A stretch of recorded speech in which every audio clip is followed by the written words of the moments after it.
Assalamualaikum warahmatullahi wabarakatuh.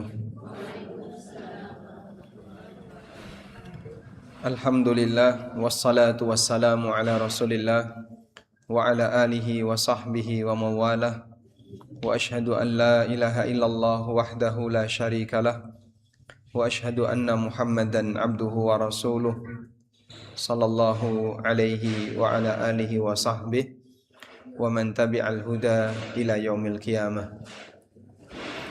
Alhamdulillah, pagi ini kembali kita lanjutkan kajian dengan membaca buku Umur yang kedua. InsyaAllah masih membahas tentang manusia berkah, dan nanti yang akan kita kaji adalah perbandingan antara potensi dengan prestasi. Baik, biar fokus silahkan makan permen dulu. Boleh nggak? Boleh. Yang penting pokoknya jangan dikunyah ya.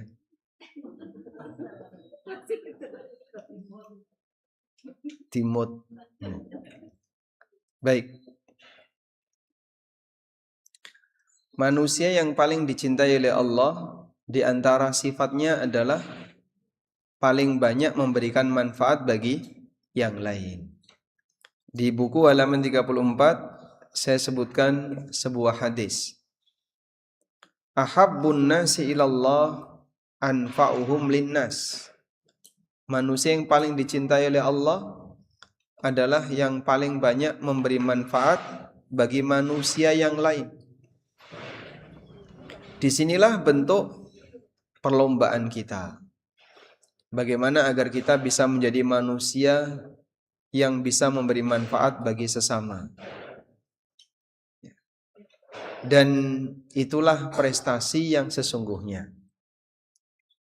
Kemampuan manusia dalam memberi manfaat bagi orang lain sangat beragam, tergantung dari potensinya. Sehingga orang kudu kabeh harus jadi ustad, atau kabeh kudu jadi kiai, atau kabeh kudu jadi dai, tidak harus ya. Karena masing-masing diberi oleh Allah Subhanahu wa taala kemampuan yang berbeda-beda. Ada orang yang diberi kemampuan oleh Allah dengan kemampuan A, ada yang diberi kemampuan B, ada yang diberi kemampuan C, sesuai yang Allah kehendaki. Kalau jenengan Pak, boleh milih itu mau milih kemampuan apa? Pengen iso dadi apa? Wong sugih napa wong pinter? Hah? Sugih atau pintar? Pintar. Pintar tapi kere? Gak apa-apa. Ora iso apa-apa nanti. Hah? Cuman pinter tok. Orang nambahi rezeki. Jadi intinya di sini adalah Allah memberikan potensi kepada masing-masing hamba sesuai yang Dia kehendaki. Dari potensi yang beragam itu, kelebihan yang diberikan oleh Allah kepada masing-masing hamba. Maka yang lebih penting adalah dia berpikir dengan kelebihan yang dia punya, apa yang bisa dia berikan kepada orang lain. Manfaat apa yang bisa dia lakukan untuk masyarakat. Itulah yang perlu dia pikirkan. Karena sejatinya itulah prestasi manusia. Maka sebatas pinter, kaya, punya jabatan, punya status sosial, punya ini, itu semuanya namanya apa? Potensi. Tapi bagaimana dia bisa memberi manfaat bagi yang lain, itulah prestasi. Nah, prestasi atau potensi manusia diberikan oleh Allah beragam. Nabi SAW menggambarkan manusia itu seperti barang tambang. Nabi SAW pernah bersabda, An-nasu ma'adin. Manusia itu seperti barang tambang. Sing jenenge barang tambang, antara yang satu dengan yang lain saling melengkapi. Misalnya contohnya dalam satu gedung ini, ada enggak barang tambang yang kecil tapi mahal? Di sini, di gedung ini. Ada ya, mungkin Di bolam lampu ini ada filamen yang dia terbuat dari barang tambang yang mahal, tungsten. Itu langka ya. Tapi dia bisa memberi manfaat bagi banyak orang. Mungkin di kipas angin yang berputar, di AC yang sedang menyala, itu ada logam kecil tapi dia nilainya mahal. Karena sangat dibutuhkan. Disitulah gambaran yang diberikan oleh Nabi SAW. An-nasu ma'adin kama'adinidz dzahab wal fiddah. Manusia itu seperti barang tambang, sebagaimana layaknya barang tambang emas dan perak. Ada barang tambang yang sedikit tapi harganya mahal. Ada barang tambang yang segunung, harganya murah. Tergantung dari nilai kemanfaatan.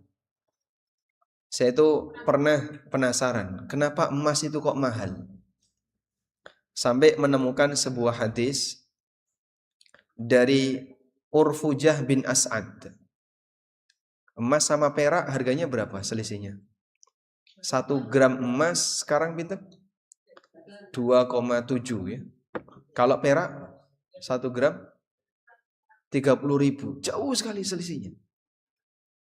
Padahal dulu harga emas dan perak itu 1:10 di zaman Nabi SAW. Tapi sekarang kenapa selisihnya terlalu jauh? Ada satu riwayat dari Urfujah bin As'ad. Sahabat Urfujah bin As'ad ini ketika perang, hidungnya itu pernah kepapras pedang.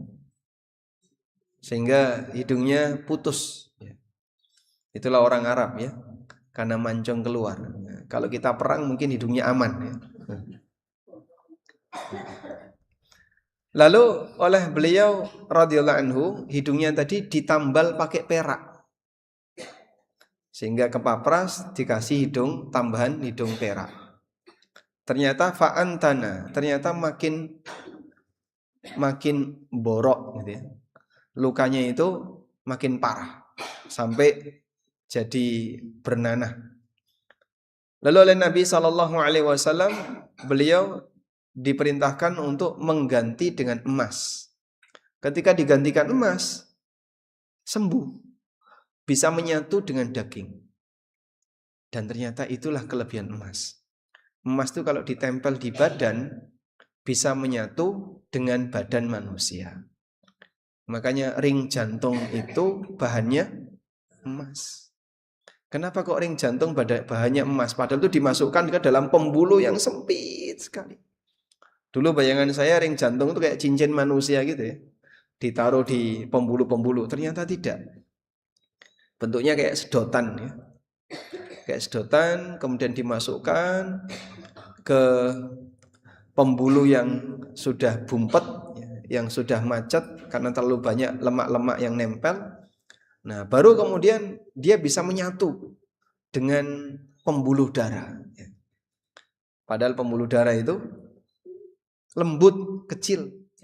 Tapi Masya Allah, emas bisa menyatu di situ. Itulah salah satu kelebihan emas.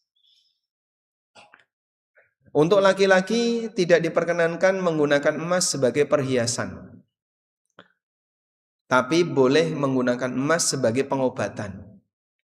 Sehingga laki-laki pakai ring jantung emas boleh enggak? Boleh. Karena kan ring jantung bukan untuk perhiasan.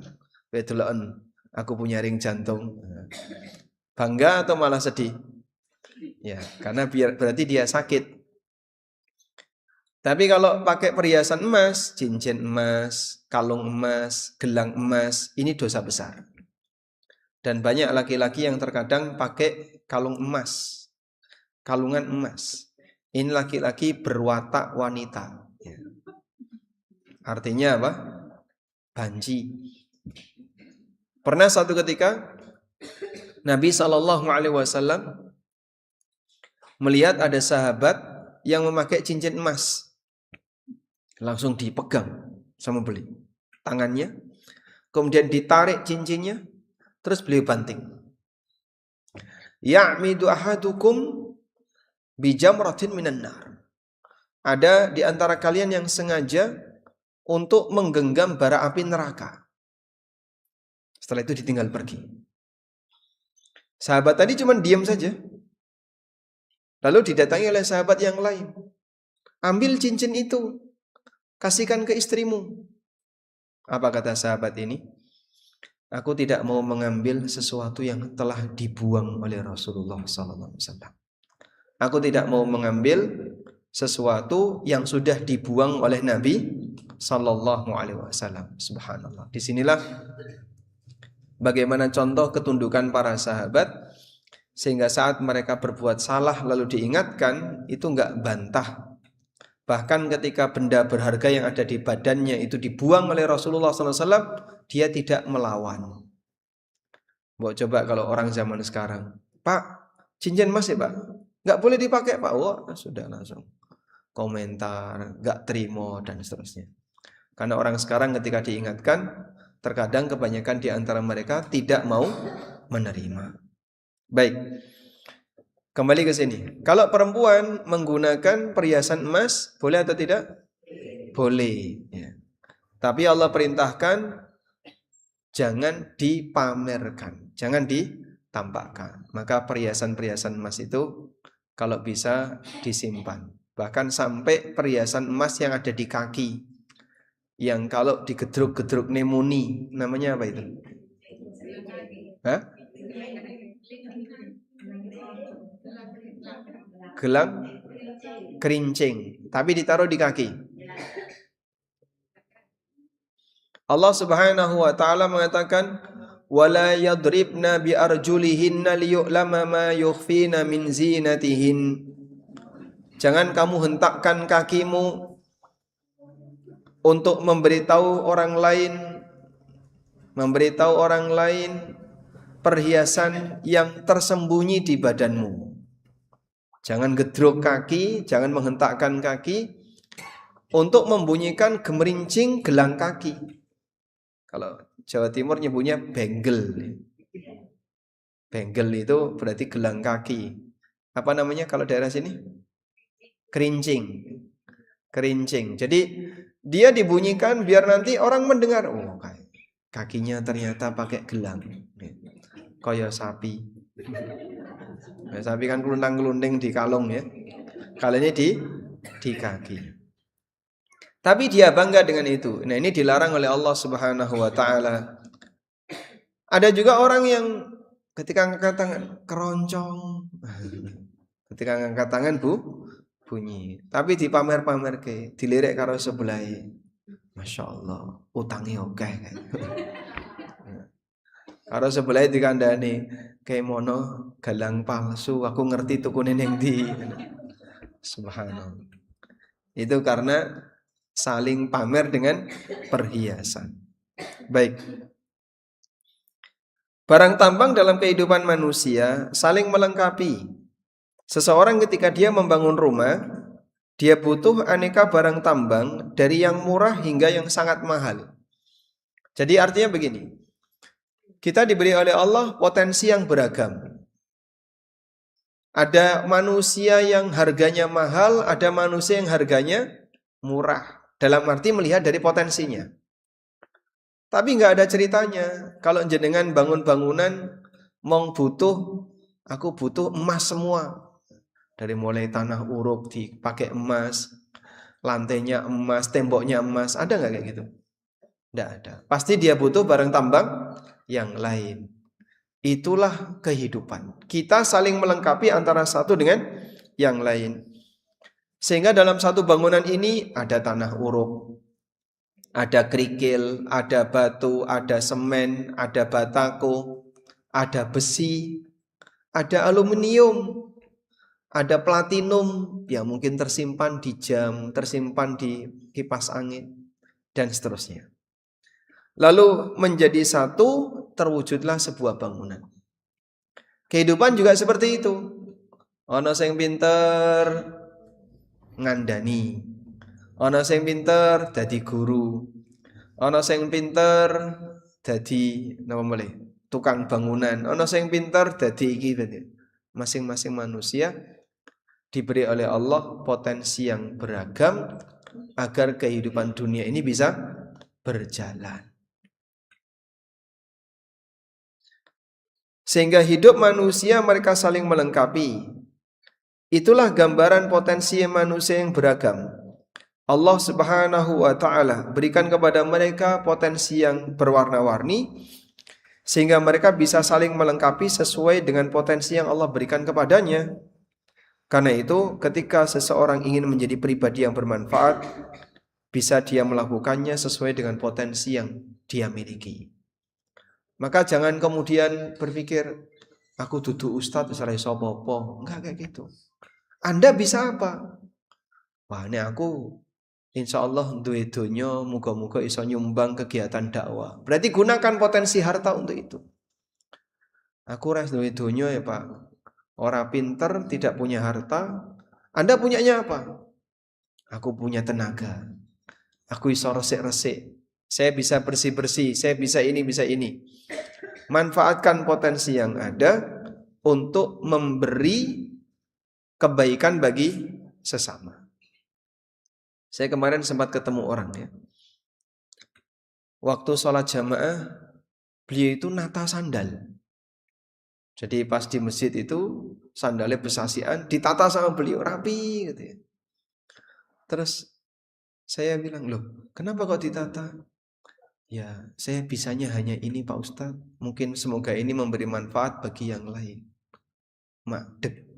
Betul, Masya Allah. Inilah contoh memberi manfaat apapun yang bisa kita berikan kepada orang lain walaupun kecil. Ya. Biasanya snack kalau pengajian ini yang nyumbang siapa? Banyak. Lalu ada salah satu yang pengen pun benjing snack tetap yang menyumbang banyak orang, tapi saya mau iuran satu macam snack, tak tambahi kerupuk siji. Biar nanti pengajiannya makin meriah. Nah, nek makan kerupuk kan meriah. Biar saya saja yang nyumbang air minumnya, biar saya yang nyumbang ini, biar saya yang nyumbang ini. Sehingga sekecil apapun yang bisa kita berikan kepada sesama, itulah nilai manfaat. Dan nilai pahalanya tergantung dari kekuatan takwa.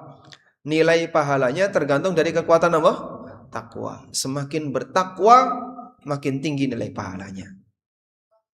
Maka jangan dilihat besar kecilnya materi, tapi lihatlah seberapa tingkatan takwa yang kita lakukan saat memberi kepada yang lain. Nggih, nyuwun sewu nggih. Coba saya tanya, nanti yang jawab yang bagian belakang. Pertanyaannya, si A gajinya 5 juta. Sebulan dia infak 500 ribu. Si B gajinya 100 juta. Sebulan dia infak 5 juta. Infaknya gede mana?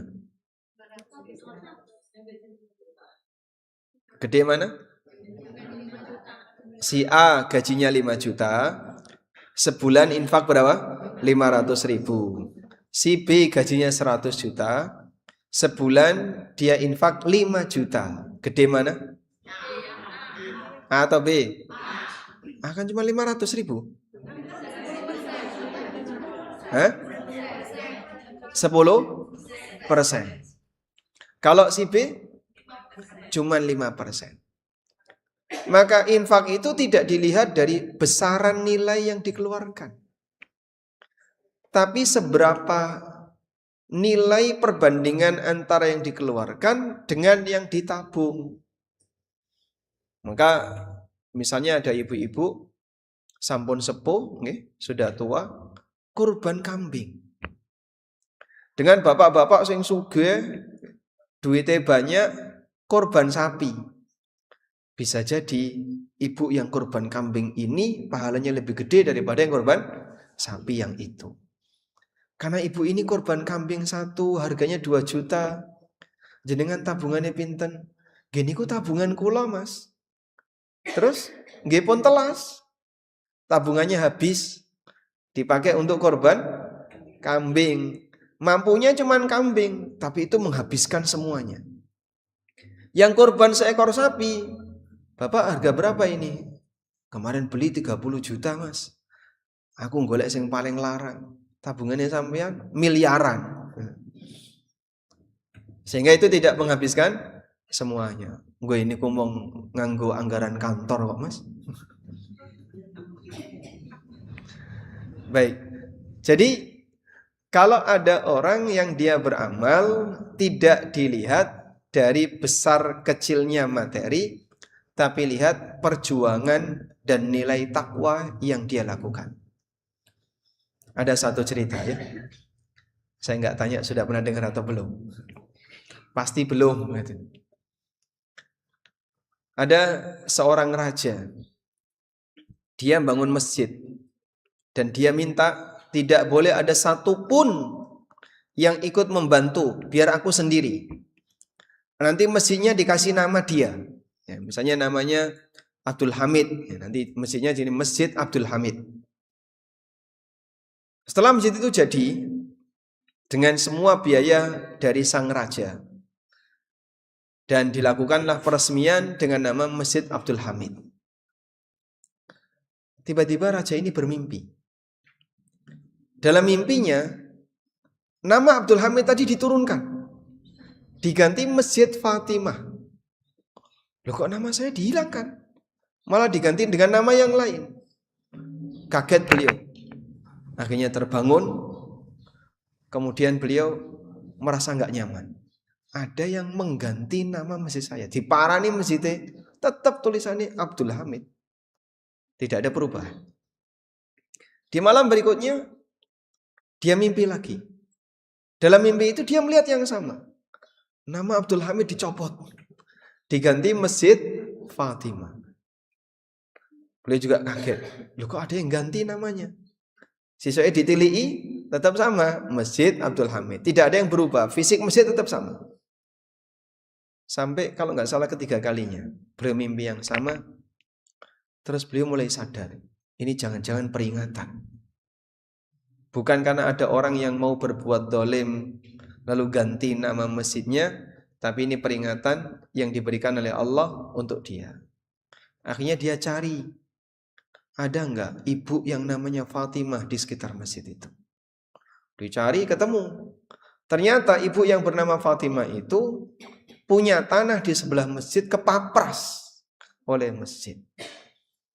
Beliau wanita yang bukan wanita kaya, tidak punya status sosial, rakyat jelata, orang miskin.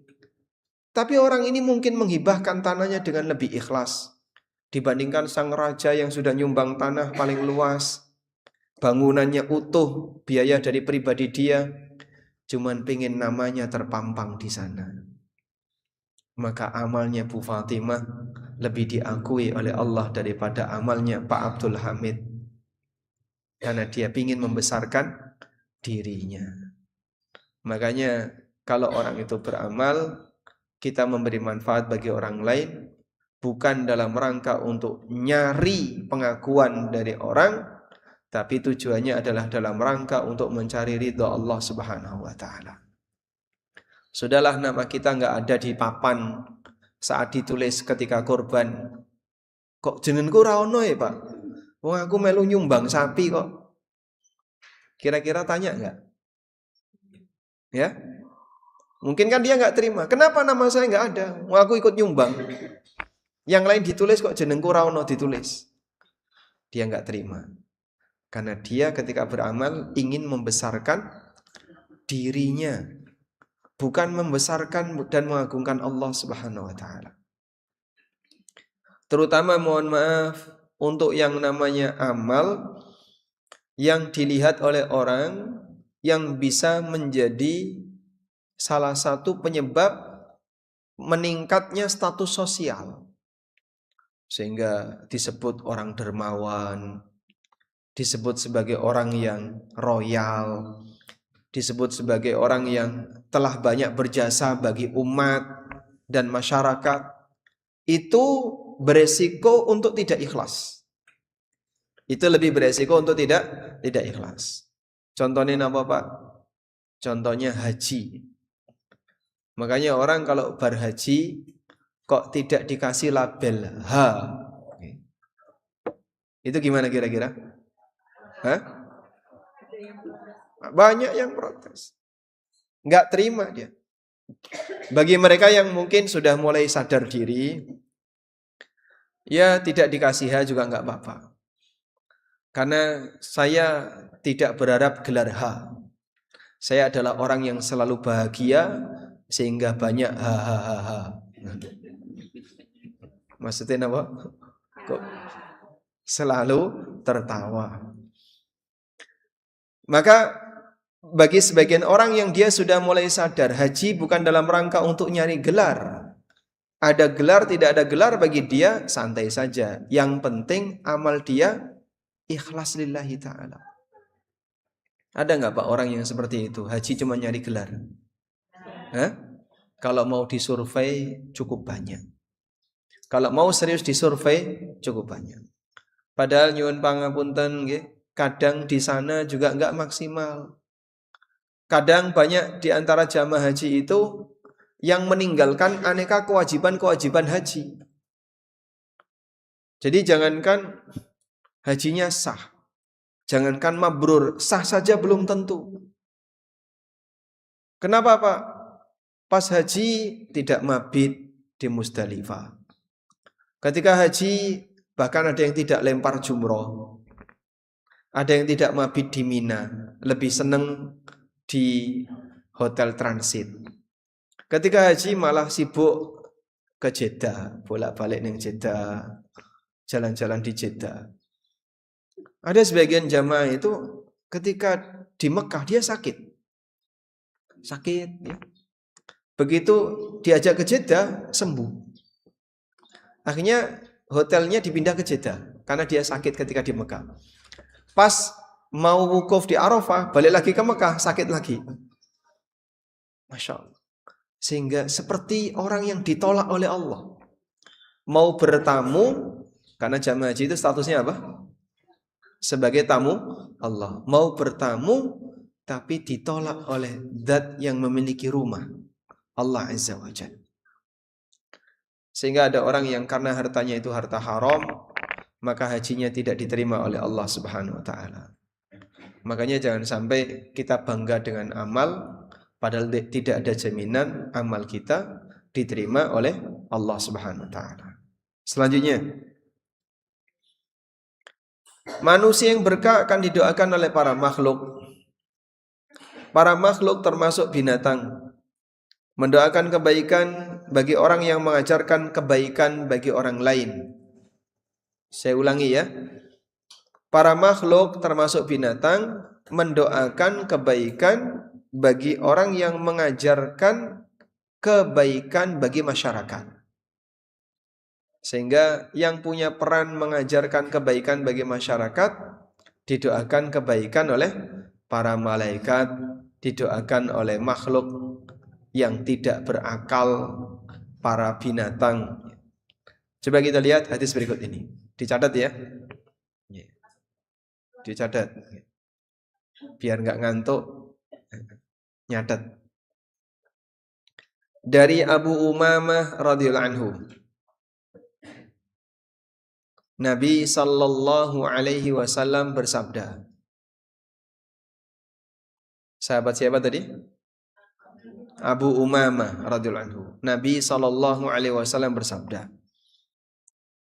Innallaha wa malaikatahu wa ahlas samawati wal ard hatta an-namlata fi hujriha wa hatta al-huta. Sesungguhnya Allah dan para malaikat, penduduk langit dan bumi, semut yang ada di lubangnya,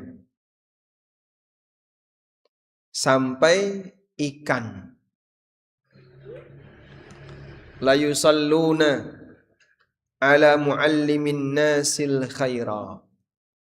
Mereka mendoakan, mereka semuanya memberikan salawat untuk orang yang mengajarkan kebaikan bagi masyarakat. Memberikan salawat untuk orang yang mengajarkan kebaikan bagi masyarakat. Coba diulangi kalimatnya. Sesungguhnya Allah dan para malaikat, penduduk langit dan bumi, semut yang ada di lubangnya, ikan, semuanya memberi sholawat. Mereka mendoakan dan memberi sholawat untuk orang yang mengajarkan kebaikan bagi masyarakat. Sehingga jadi guru umat, mengajarkan kebaikan kepada umat, diberi sholawat oleh Allah, didoakan oleh para malaikat. Dan inilah kelebihan bagi mereka yang mengajarkan agama kepada umat. Masya Allah. Berarti sampai kabeh kewan itu ndongakno itu kaya apa, Pak? Kewan kan tidak berakal, Pak. Ya, seperti itulah binatang diberi ilham oleh Allah Subhanahu wa taala. Coba dilihat di penjelasannya. Binatang diberi ilham untuk mendoakan ampunan bagi para ulama yang mengajarkan kebaikan bagi masyarakat. Binatang diberi ilham untuk mengajarkan, untuk mendoakan, memohonkan ampunan bagi para ulama yang mengajarkan kebaikan bagi masyarakat. Karena melalui dakwah mereka, pendidikan mereka, masyarakat menjadi kenal agamanya dan semakin bertakwa kepada penciptanya. Sehingga yang dulunya masyarakat itu nggak kenal agama, ora ngerti piye carane salat, ora ngerti piye carane poso.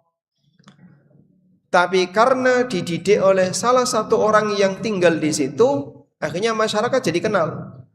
Salat yang benar bagaimana, cara memakai jilbab yang benar bagaimana, cara beribadah yang benar bagaimana. Sehingga jadilah dia orang yang berpendidikan. Sampai akhirnya masyarakat itu menjadi kenal kepada Allah. Ketika masyarakat bertakwa kepada Allah, maka Allah Subhanahu wa taala akan membukakan keberkahan. Allah akan membukakan keberkahan dari langit dan bumi, sehingga binatang pun turut mendapat manfaatnya. Dari sinilah mereka diilhami untuk berterima kasih kepada para ulama dengan memohonkan ampunan bagi mereka. Jadi dari jasa para ulama, masyarakat menjadi bertakwa kepada Allah. Ketika masyarakat bertakwa, terus pripun? Daerah itu jadi berkah. Allah Ta'ala berfirman, walau anna ahlal qura amanu wattaqau la fatahna alaihim barakatin minas sama'i wal ard. Jika penduduk negeri itu beriman dan bertakwa, maka kami akan bukakan untuk mereka keberkahan dari langit dan dari bumi. Sehingga keberkahan dari langit dan dari bumi diturunkan oleh Allah ketika masyarakatnya bertakwa. Masyarakat ini kok bisa bertakwa, Pak? Oh, karena ada yang ngajari mereka tentang agama. Dari jasanya tokoh ulama tadi, akhirnya masyarakatnya semuanya paham agama. Masjid yang sebelumnya nggak ada jadi terbangun. Setelah terbangun ramai dengan pengunjung, banyak orang yang datang ke situ untuk ibadah. Sama-sama berbuat taat kepada Allah, sehingga semuanya diberkahi oleh Allah Subhanahu wa taala. Binatang pun turut dapat manfaatnya. Karena binatang turut dapat manfaatnya, maka binatang berterima kasih kepada tokoh masyarakat tadi dengan cara apa? Mendoakan. Ya Allah, ampunilah fulan, ampunilah si A, ampunilah si B. Berkat jasanya si A dan si B, kami turut mendapatkan keberkahan negeri ini. Berarti sebaliknya, kalau orang ngajari maksiat, maka akan didoakan keburukan oleh para malaikat. Didoakan keburukan oleh makhluk-makhluk yang mendapatkan dampak buruknya. Karena gara-gara dia, orang jadi bermaksiat. Dan ketika masyarakat bermaksiat, maka akan jauh dari keberkahan yang diturunkan oleh Allah. Dhisik ning kampung kene iki tidak ada, Mas, Jadilan kaya ngono. Gara-gara satu orang muncul tradisi seperti itu. Sebelum jadilan mendem. Nggih. Sebelum main kan apa? Mabuk dulu. Sehingga mabuk dulu baru kemudian bermain jadilan. Maka diajak untuk mabuk dulu. Yang lebih parah lagi kesurupan. Nah, saat kesurupan yang menjadi pawangnya ini nanti terkadang melakukan ritual-ritual penyembahan kepada setan. Dia sajen dulu, akhirnya diikuti sama jin yang menjadi yang ikut bermain dalam peristiwa itu. Disinilah kita bisa melihat pentingnya sesama muslim untuk saling menjaga dengan mengajarkan kebaikan bagi yang lain. Itulah manusia yang berprestasi. Baik. Saya bisa apa Pak Ustadz kira-kira? Karena kan saya cuma manusia biasa. Mungkin dari sisi materi tidak punya. Dan juga dari sisi ilmu mungkin tidak banyak.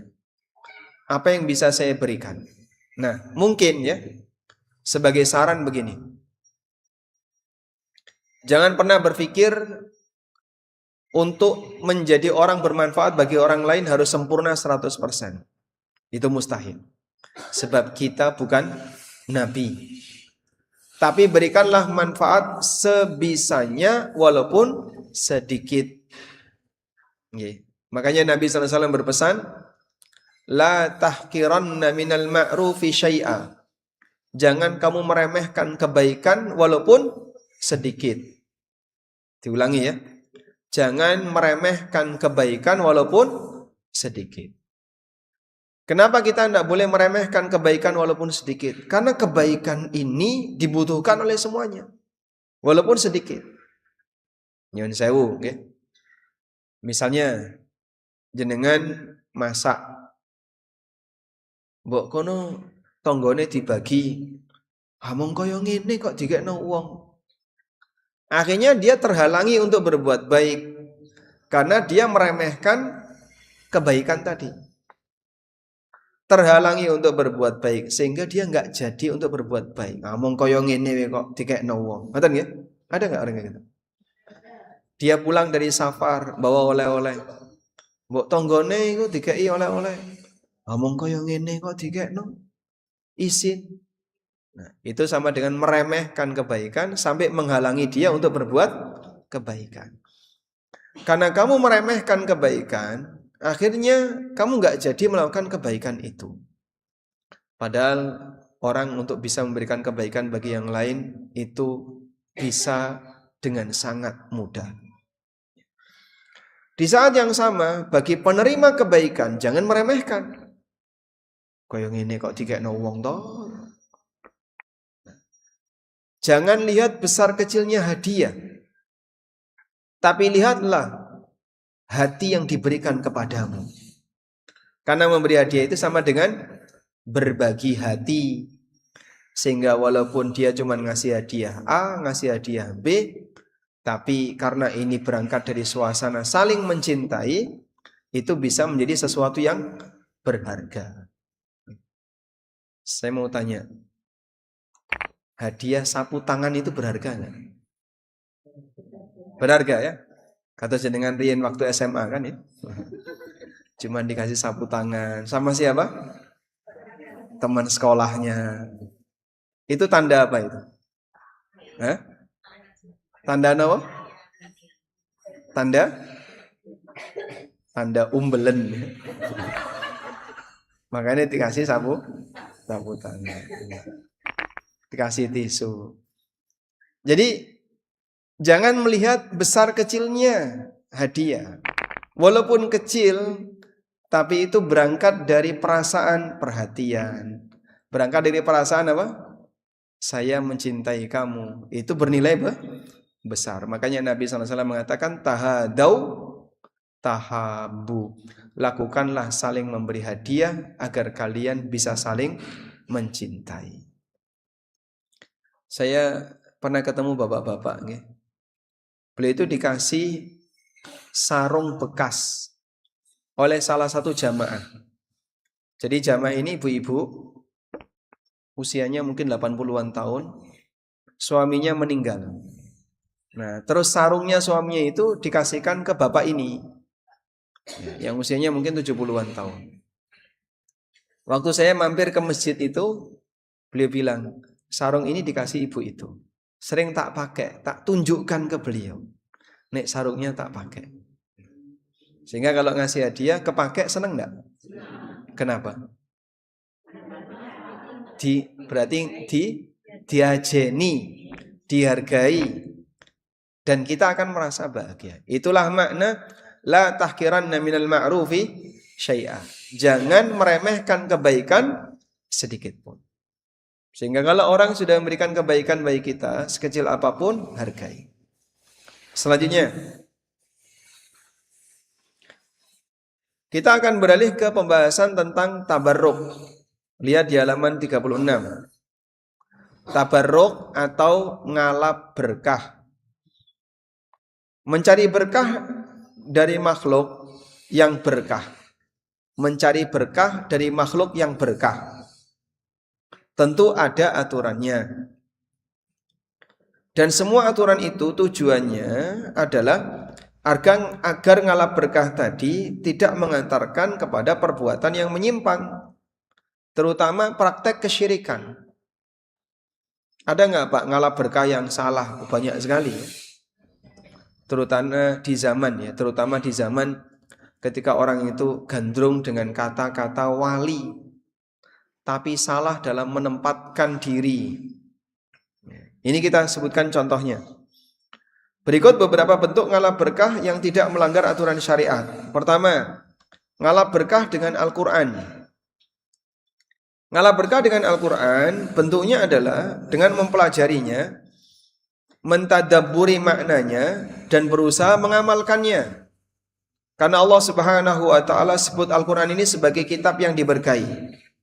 Kitabun anzalnahu ilaika mubarakun liyadabbaru ayatihi waliyatadzakkara ulul albab.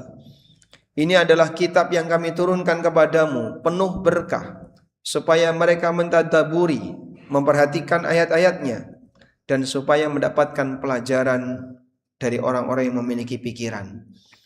Sehingga keberkahan Al-Quran, apabila Al-Quran itu diapain? Direnungkan, ditadaburi.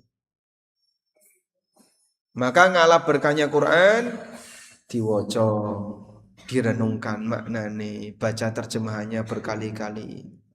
Oh, maksudnya kayak gini. Itulah keberkahan Al-Quran.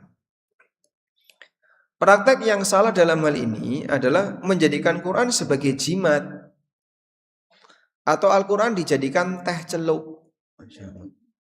Sehingga Quran sing wis kuning-kuning niku to disobek, digulung, terus dicelupkan di air. Lalu diapain? Diminum. Tujuannya napa? Niki ngalap berkah Quran. Subhanallah. Ini cara ngalap berkah yang salah. Baik. Yang kedua, tabarruk dengan ulama. Bentuk ngalap berkah dengan ulama adalah dengan menimba ilmu darinya. Karena ulama adalah ahli waris para nabi yang mempelajari ilmu yang disampaikan oleh Nabi sallallahu alaihi wasallam. Nabi sallallahu alaihi wasallam bersabda, "Wa innal ulama'a warathatul anbiya." Para ulama adalah ahli warisnya nabi. Ahli waris itu siapa yang paling banyak warisan? Siapa yang mendapatkan warisan paling banyak? Ya, yang terdekat. Gitu. Bisa anak. Kalau nggak ada anak siapa? Yang terdekat. Hubungannya bapak. Kalau anak ndak ada, bapak ndak ada, ibu dapat sepertiga, istri dapat seperempat, bisa dapat seperdelapan kalau mayit punya anak. Tapi secara intinya ya, bahwasanya ahli waris yang mendapatkan warisan paling banyak adalah yang paling dekat hubungannya dengan mayit. Kula baleni malih nggih.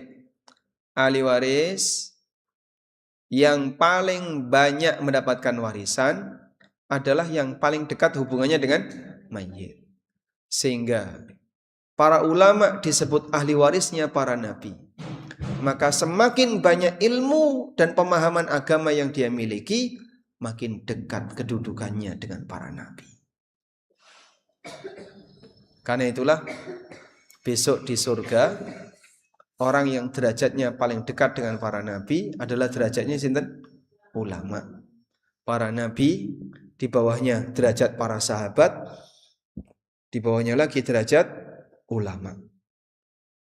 Itu tingkatan derajat di surga karena para ulama adalah ahli warisnya para nabi. Wa innal anbiya'a lam yuwarrithu dinaran wala dirhama. Para nabi tidak meninggalkan warisan berupa dinar maupun dirham, tidak meninggalkan warisan berupa uang.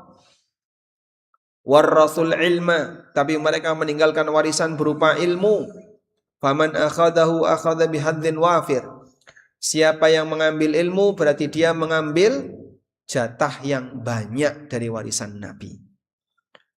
Sehingga kalau kita ingin mendapatkan warisan Nabi, maka cara yang paling tepat adalah datang ke majelis ilmu. Pernah satu ketika Abu Hurairah itu mengumumkan di pasar. Di pasar itu tempatnya orang ngapain? Nimbang barang, ngitung duit, jualan, padu, royoan, dan seterusnya. Itu isi pasar ya.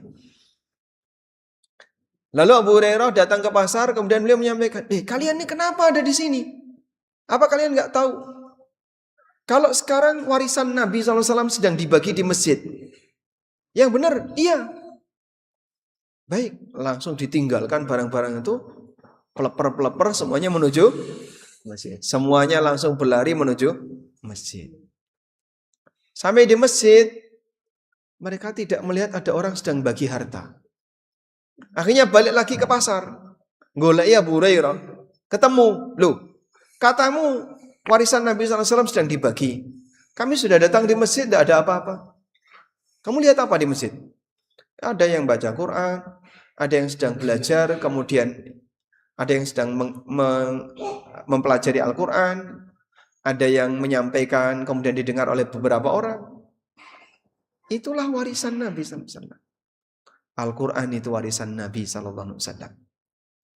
Ilmu yang disampaikan oleh seseorang kemudian didengerin sama orang lain, itulah warisan Nabi SAW. Karena Nabi itu meninggalkan warisan berupa ilmu. Ngalap berkah dengan ulama adalah dengan belajar ilmu atau belajar adab dari mereka, bukan dengan mengkonsumsi sisa makanan mereka atau minum sisa minuman mereka. Apalagi njaluk diidoni. Simbah kula nyuwun kula diidoni. Itu ku nggo apa? Loh, jare idune sampean iki obat. Ini ada cerita real ya. Di daerah Jawa Timur. Kula niki Jawa Timur. Jadi ada anak ya, ada seorang remaja belum menikah, diajak oleh bibinya. Mbok saya ditemani kemana? Ke tempat A di salah satu kabupaten di Jawa Timur. Dia berangkat dari kabupaten B ke kabupaten A. Sampai di kabupaten A, dia ke sebuah tempat. Di rumah itu diyakini tinggalnya menjadi tempat tinggal seorang wali. Akhirnya dia masuk ke rumah itu. Dah, sama juru kunci ditanya, ada hajat apa? Oh, saya pengen ini biar jualan saya laris, biar nanti dagangan saya laris. Terus masuk ke dalam sebuah ruangan, rumah tua. Ternyata yang nunggu di situ banyak sekali. Ada banyak sekali orang-orang yang berada di dalam rumah itu. Tidak berselang lama, tiba-tiba keluar bapak-bapak dari sebuah pintu tanpa busana. Dalam kurung udo. Udah telanjang bulat lat, ya. Sampai kelihatan semuanya. Ngerokok. Nah, sambil ngerokok. Begitu dia rokok, mungkin belum sampai separuh ya. Rokoknya dibuang. Orang itu rebutan untuk mendapatkan. Nah, ada ibu-ibu yang mendapatkan rokok itu dikasihkan ke anak kecil. Dia bawa anak kecilnya, iki disedot, iki barokah wali. Masya Allah. Jadi itu kira-kira akalnya ada di mana? Ya? Akalnya ada di mana? Dan sampai sekarang seperti itu kadang nongol di TV. Wali Majedub. Majedub ini apa? Gendeng. Sehingga ada orang gila. Ya, ada orang gila yang katanya ini adalah keturunan Habib, gitu. Ya, dia gila.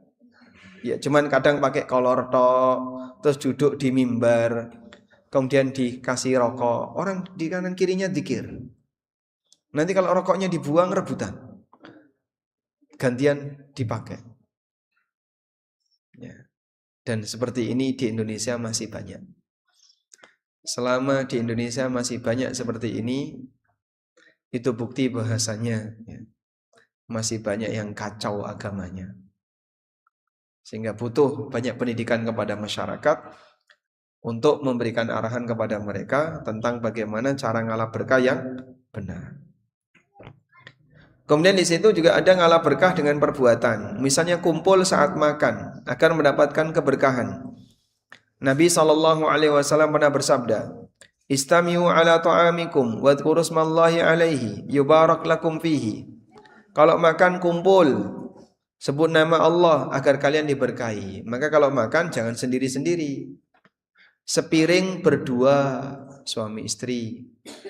Atau satu nampan dengan banyak orang, itu lebih bagus. Termasuk memperhatikan adab ketika makan dengan mengambil bagian tepi. Setelah tepinya habis, baru bagian tengah. Nabi SAW bersabda, "Al-barakatu tanzilu fi wasati ta'am." Berkah itu turun dari tengah makanan. Ketika saya di pondok dulu sudah terbiasa, hampir tiap hari makannya ya satu nampan untuk 10 orang, untuk 7 orang, 8 orang. Sehingga ngambilnya dari pinggir. Yang sudah terbiasa itu mangan atau makan bersama itu tidak kececeran. Kadang kalau saya makan bersama dengan orang lain, wah, yang kemerotok kececeran, oh ini berarti nggak biasa dia. Tapi ada yang makan bersama rapi, tidak banyak kotoran di bawahnya. Berarti dia sudah terbiasa dengan itu. Kemudian mengkonsumsi makanan yang dinyatakan berkah, seperti makan buah zaitun atau minum zam-zam. Ya. Dan hanya satu air, diingat ya, hanya ada satu jenis air di dunia ini yang dinyatakan oleh Nabi SAW sebagai air yang berkah. Selain itu tidak ada, yaitu air zam-zam.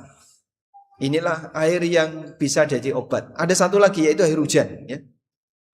Wa nazzalna minas sama'i ma'an mubarakan. Kami turunkan dari langit air yang diberkahi. Itulah air hujan. Nah, sementara air dari sumur A, sumur B, sumur C itu tidak ada jaminan berkah. Rumah saya jarak ke timur kira-kira 3 kilo, itu ada kuburan wali. Nah, di kuburan itu ada sumur. Sumur itu diyakini airnya berkah. Terus ditimbo, ditaruh di gentong. Nah, kita kalau mau minum, itu minum pakai air gentong itu. Isinya uget-uget. Dulu waktu saya kecil ya minum gitu. Wah, ini air berkah. Jadi digentong itu dicidui diminum. Padahal Masya Allah penuh dengan jentik uget-uget. Tapi yang ngalap berkah di situ banyak. Kemudian ada tabarruk dengan tempat-tempat yang berkah, seperti dengan kota Mekah dan Baitul Maqdis. Caranya adalah dengan beribadah di sana. Karena beribadah di tempat yang mulia, maka nanti akan menghasilkan pahala yang lebih besar. Ada juga yang keenam, tabarruk dengan doa orang soleh.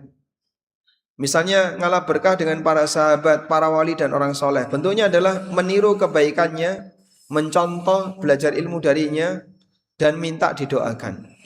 Bukan berebut sisa makanan. Dinyatakan oleh Az-Zahabi dari Husain bin Ismail dari ayahnya.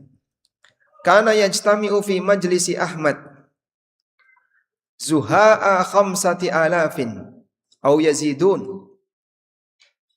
Yang kumpul di majelisnya Imam Ahmad, peserta kajian Imam Ahmad itu kurang lebih 5.000 orang. Sekitar 5.000 orang.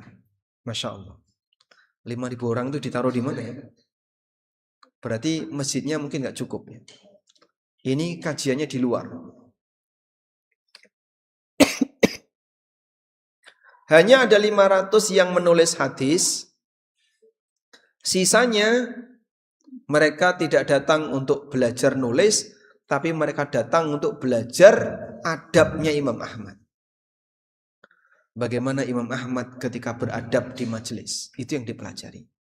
Cuman pengen ketemu orangnya, memperhatikan, Masya Allah. Orangnya sopan santun. Orangnya sopan ketika menyampaikan kajian, dan seterusnya. Semoga Allah Subhanahu wa Ta'ala menjadikan kita sebagai manusia yang selalu menebarkan kebaikan. Walhamdulillahirabbil alamin. Sudah selesai halaman 42. Insyaallah di pertemuan berikutnya nanti kita akan bahas 10 amalan yang pahalanya tidak terputus. Wassallallahu ala nabiyyina Muhammadin wa ala alihi wa sahbihi wasallam. Baik. Ada yang mau disampaikan?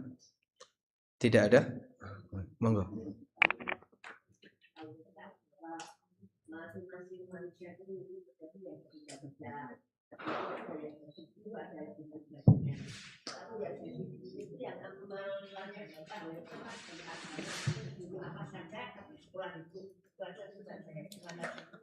Jenengan guru nama? Nggih, guru PKN. Oh. Sejarah dan PKN. Alhamdulillah. Kalau orang jadi guru yang amalannya dan pahalanya terus bersambung, tidak putus, apakah itu guru agama ataukah termasuk guru ilmu umum? Kalau ilmu agama jelas ya. Karena ilmu agama ini dibutuhkan oleh orang untuk beribadah kepada Allah. Nah, sekarang apakah juga termasuk untuk guru ilmu umum? Penjelasannya begini. Jika ilmu umum tadi diajarkan kepada orang lain, lalu dengan ilmu itu orang tersebut bisa mencari sumber penghasilan, sehingga dengan ilmu itu dia bisa bekerja, dengan ilmu itu dia bisa mendapatkan sumber pendapatan, maka yang ngajari tadi turut mendapatkan pahalanya selama ilmu itu dimanfaatkan. Sehingga misalnya nggih, jenengan ngajari ilmu A, yang ilmu ini dipakai oleh orang tersebut nggo nyambut gawe, sehingga bisa dia gunakan untuk bekerja, mencari nafkah, mencukupi kebutuhan dia dan anak istrinya. Maka selama ilmu itu dipakai, nanti yang bersangkutan dapat pahala. Nah, berarti kalau ada ilmu yang kira-kira diajarkan tapi tidak dimanfaatkan, ya berarti kan tidak ada penggunaan ilmu tersebut dari orang yang diajari. Misalnya jenengan ngajari sejarah atau PKN kepada salah satu siswa. Lalu dari pendidikan itu siswa tadi menggunakan ilmunya untuk menjadi peneliti sejarah. Sampai jadi wong gede, wong dhuwur karena punya jasa dalam meneliti sejarah. Ya bisa jadi gurunya yang ngajari turut mendapatkan pahala. Makanya jangan remehkan guru TPA ya. Karena guru TPA ini yang ngajari anak kecil pertama kali bisa baca Quran. Saat dia bisa baca Quran, sampai gede baca Quran terus. maka guru yang pertama kali ngajari tadi turut dapat pahalanya. Saya masih ingat siapa guru saya yang ngajari saya bisa baca Quran. Sehingga dulu baca Qurannya pakai turutan. Tahu turutan ya? A fathah A, alif kasroh I, alif doma U, A U. Seperti ini raiso-iso gitu. Sehingga baca Quran panjang pendeknya nggak ngerti, ada idhar ikhfa nggak ngerti. Sampai saya ikut TPA kemudian belajar Iqra. Iqra ini karyanya siapa? Pak As'ad Humam. Nah, saya itu kemarin ketemu sama orang, kenalkan, nama saya ini. Saya cucunya Pak As'ad Humam. Masya Allah. Saya termasuk orang yang iri dengan beliau. Karya beliau luar biasa. Saya bisa baca Quran dari karyanya Pak As'ad Humam. Iqra jilid 1, jilid 2 sampai jilid 6, ngerti tentang hukum-hukum tajwid sampai bisa baca Quran. Itu andaikan karya saya itu senang sekali. Masya Allah. Dan ini Allah berikan kepada Pak As'ad Humam. Saya ketemu dengan cucu beliau. Saya doakan ya rahimahullah, semoga Allah merahmati Pak As'ad Humam yang telah memberikan banyak jasa dan kebaikannya sehingga banyak kaum muslimin yang bisa membaca Quran di Indonesia. Nah. Penjekap? Baik, demikian.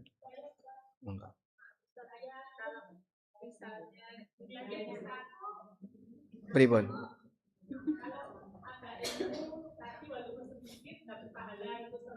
Nggih.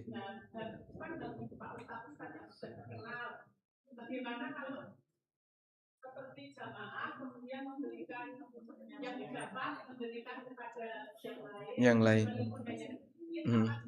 Doa dari makhluk-makhluk yang lain kita. Nggih. Kalau ustadz kan bisa menyampaikan di depan banyak orang. Nah kalau jamaahnya yang nggak bisa seperti itu, lalu dia menyampaikan ke yang lain, apakah juga bisa didoakan oleh makhluk-makhluk tadi? Selama mereka berbagi ilmu dan kebaikan bagi orang lain semampunya, lalu diikuti oleh orang lain, maka insya Allah dia turut mendapatkan doa kebaikan tadi. Sehingga misalnya jenengan pakai HP terus dapat video bagus nih, bukan video viral ya, video bagus. Ini insya Allah bisa ngajak orang untuk jadi lebih baik, di share di grup WA. Nanti ketika di share, ya teng celebung nih kok, ono sing setuju, ono sing gak setuju, ono sing komentari podes, ono sing gak karu-karuan. Tapi diam saja, tenang. Yang penting pokoknya saya sudah berbagi. Insya Allah jika Anda berbagi itu dan ada 1-2 orang dapat hidayah, maka kita menjadi salah satu sebab orang lain mendapatkan hidayah. Dapat pahala enggak? Dapat pahala atau tidak? Dapat. Sehingga jangan malas untuk berbagi. Wallahu a'lam.